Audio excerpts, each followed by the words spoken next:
Bonjour, je suis Benoît Fritsch et j'ai le plaisir de vous recevoir dans Sound of Change, le podcast original de Mountain Changemakers. Aujourd'hui, nous recevons Benjamin Blanc, un nom de famille qui prédestine à vivre une bonne partie de l'année les pieds dans la neige, au sommet des Trois-Vallées. Benjamin est le patron du service des pistes de la vallée des Bellevilles, qui couvre les stations de Saint-Martin-de-Belleville, Les Ménuires et Val Thorens. 3 stations situées entre 1450 et 3195 mètres d'altitude. Quelques chiffres pour qualifier ce service. 200 personnes, pisteurs, dameurs, nivoculteurs, mécaniciens, ambulanciers, administratifs, plus de 900 enneigeurs, neige de culture, dont il sera beaucoup question dans ce podcast, 30 dameuses pour entretenir 197 km de pistes, 40 millions de passages remontées mécaniques et plus de 3000 secours en moyenne sur une saison. Co-créateur avec Guillaume Desmurs du Lama Project, un laboratoire d'idées pour une montagne d'avenir, Benjamin vit et pense la montagne. Le regard d'un technicien de la neige qui sait regarder bien plus loin que les flocons. Bonjour Benjamin, nous sommes en septembre et le froid est déjà là. Les premiers flocons sont tombés dans les Alpes il y a quelques jours. L'hiver arrive déjà ou c'est le dérèglement climatique qui est à l'œuvre ? Les hivers se suivent, se ne ressemblent absolument pas.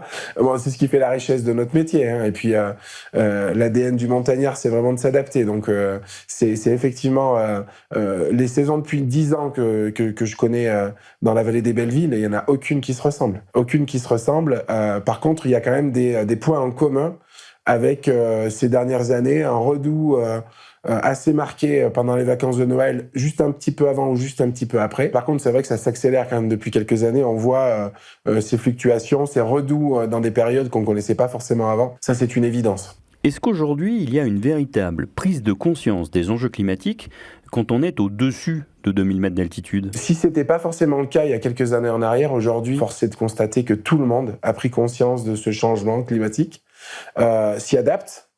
À notre vitesse, à leur vitesse, il va falloir se poser.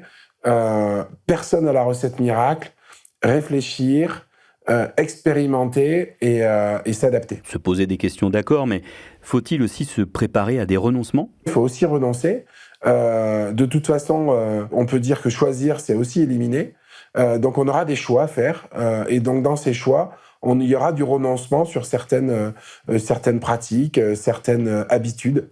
Mais ça me fait absolument pas peur. Avec, je l'ai dit en introduction, plus de 900 enneigeurs, que l'on appelle aussi canons à neige, la neige de culture est importante sur votre domaine. Peut-on se passer de neige de culture aujourd'hui ? Je prends l'exemple de la vallée des Bellevilles. La neige de culture, elle est indispensable et quasiment à toute altitude. Il faut s'enlever de la tête que la neige de culture vient pour pallier ponctuellement sur une piste de ski au manque de neige. Dans nos modèles économiques, la neige de culture, elle rentre dans la composition d'une piste de ski. On fabrique une piste de ski en début de saison et on la démonte en fin de saison. Sur la neige de culture, on a fait des progrès sur tous les aspects. Tant sur la façon d'utiliser la neige de culture, tant sur la façon de la produire, tant sur la façon de la tenir dans le temps, dans la saison. Peut-être que c'est une des phases de notre métier où on a le plus progressé. L'apport de la technologie, il y a à peu près, il faut 10 fois moins d'énergie pour produire un mètre cube de neige qu'il y a 10 ans. Donc, c'est des évolutions technologiques extrêmement fortes. Et puis après, c'est la prise de conscience de l'utilisation de l'eau également. C'était une ressource dont il y a quelques années, on prenait pas forcément très attention. Aujourd'hui, c'est plus le cas du tout. On utilise, de toute façon, on est encadré par des lois très strictes sur l'utilisation de l'eau. On produit la neige quand les conditions météo sont parfaites, l'hygrométrie, le vent, la température de l'eau également. Donc tout ça vient à faire une neige beaucoup plus vertueuse qu'il y a quelques années. Et cela même au-dessous d'une certaine altitude ? J'ai l'habitude de dire que la montagne, il y a autant de variétés de stations de ski que de montagnes, que d'altitude, que de latitude, que de longitude. On peut pas faire de généralité. Peut-être que faire la neige de culture à 1500 mètres dans un département ou dans une région de France ou dans une région du monde sera du sens et pas dans l'autre. Je crois qu'il faut prendre les choses de façon pragmatique. Effectivement, il y a des altitudes où ça va être très compliqué de produire de la neige, mais il ne faut pas mettre tout le monde dans le même panier et essayer d'avoir un raisonnement plus macro sur les stations de ski. La vallée des Bellevilles compte une des plus importantes stations d'altitude au monde, Val Thorens. On se sent à l'abri du réchauffement quand on est à Val Thorens? On est à l'abri dans les décennies peut-être à venir. Après, plus tard, je pense que personne ne peut le savoir. On peut faire toutes les études que l'on veut. Aujourd'hui, avec les données que l'on a, on est tranquille pour quelques dizaines d'années. Après, on ne sait pas. Et puis, qui peut se revendiquer de savoir ce qui va être dans 20 ou 25 ans? Il n'y a personne aujourd'hui qui peut le revendiquer. Donc, il faut aussi rester humble comme nos montagnes sur l'évolution. Il ne faut pas faire n'importe quoi et il faut se donner le temps de réfléchir. Aujourd'hui, on va trop vite, à mon sens, dans ce changement. Il n'y a personne qui a la recette miracle. Il n'y a personne, à mon sens, qui doit se positionner comme les sachants ou comme les élites, comme on peut voir dans certains mouvements aujourd'hui. Calmons-nous, réfléchissons, mettez-nous autour d'une table, expérimentons et prenons le temps de voir ce qu'on va faire de nos modèles dans quelques années. Vous êtes, je l'ai dit en introduction, cofondateur du Lama Project, dont l'une des ambitions, rejoint d'ailleurs par Mountain Changemaker, dont vous êtes également membre, c'est le dialogue. C'est important de dialoguer et d'échanger sur les sujets de la transition. Il y a à peu près 5 ans maintenant, avec Guillaume Desmurs, on s'est mis autour d'une table et on a réfléchi à comment on pourrait réveiller un peu les consciences sur le changement à notre petit niveau sur nos modèles.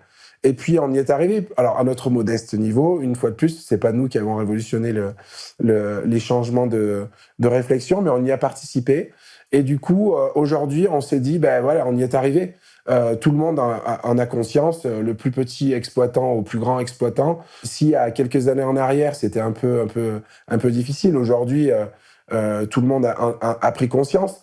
Après, avec Guillaume, on n'a pas toujours été d'accord. C'est encore le cas aujourd'hui. Mais par contre, ce qu'il faut garder, cette richesse, c'est l'échange, le dialogue, se remettre en question. Pouvez-vous nous en dire plus sur le comité stratégique de la vallée des Bellevilles? C'est un outil fabuleux. Alors, c'est un outil local. Hein. C'est un outil local. C'est le maire des Bellevilles qui s'entoure de tous les directeurs de services ou des gens qui l'estiment important sur les sujets qu'il met sur la table. On se réunit à peu près une fois par mois à l'échelle locale, à l'échelle de la vallée, et on fait de la prospective. C'est-à-dire qu'on ne réfléchit pas à la semaine d'après ou à la saison d'après, mais plutôt à 10, 15, 20 ans. Et on prend des sujets très larges et on associe des personnes expertes dans la matière qu'on a choisie pour essayer de s'élever et toujours d'avoir un temps d'avance sur ce qui va se passer. Et donc, moi, je suis très fier d'appartenir à ce comité stratégique Vallée parce qu'il m'a beaucoup apporté dans ma vie professionnelle en ayant des gens super intéressants, Marc Alévi, Greg Guzot, et toutes ces personnes qui m'ont apporté beaucoup de choses. Marc Alévi, que vous citez, est technicien de la complexité. Et on sait que les questions de transition sont parfois complexes. Il était aussi philosophe de la spiritualité. Il prône le moins, mais mieux. Aujourd'hui, faire moins, mais mieux, je vous parlais de neige de culture tout à l'heure. Aujourd'hui, on fait mieux avec moins d'électricité, avec autant d'eau. Par contre, on fait plus, on étale plus la neige de culture sur le domaine skiable. Quand on parle de neige de culture, il faut parler de damage, c'est indissociable. Donc, toutes les nouvelles technologies dans l'apport du damage fait qu'on utilise moins de neige de culture à certains endroits, donc on peut la mettre ailleurs, et du coup, la mettre de façon uniforme sur le domaine skiable. Et grâce au damage, on a pu aujourd'hui augmenter de 10, 15, 20 points en pourcentage de surface d'enneigement de neige de culture en ayant consommé autant d'eau qu'avant, simplement de la façon dont on va l'étaler et de la façon dont on va l'utiliser. Les stations d'altitude volent de record en record de fréquentation depuis les années du Covid. Et justement, fréquentation et sobriété sont-ils compatibles ? Pour pouvoir s'inscrire dans un modèle différent ou un modèle complémentaire ou s'améliorer en termes d'utilisation de nos ressources, il faut de l'argent. Il faut beaucoup d'innovation, beaucoup d'ingénierie, beaucoup d'idées, certes, mais il faut aussi de l'argent pour mettre en place tout ça. Et on a la chance, dans nos modèles économiques, aujourd'hui, on est encore rentable. Donc il faut utiliser, bien évidemment, cet argent aujourd'hui pour essayer de réfléchir demain. C'est très simple ce que je dis, mais en tout cas, c'est ce qu'on essaye de faire dans notre vallée. C'est d'essayer de mettre de l'ingénierie, de réfléchir sur des sujets. Le comité stratégique Vallée en fait partie. Donc, les modèles économiques aujourd'hui vont bien. Il faut les utiliser pour aller voir ce qui va se passer demain. Aujourd'hui, pouvez-vous dire que vous faites le maximum pour réduire votre empreinte carbone sur les pistes de ski ? On n'est absolument pas à notre maximum.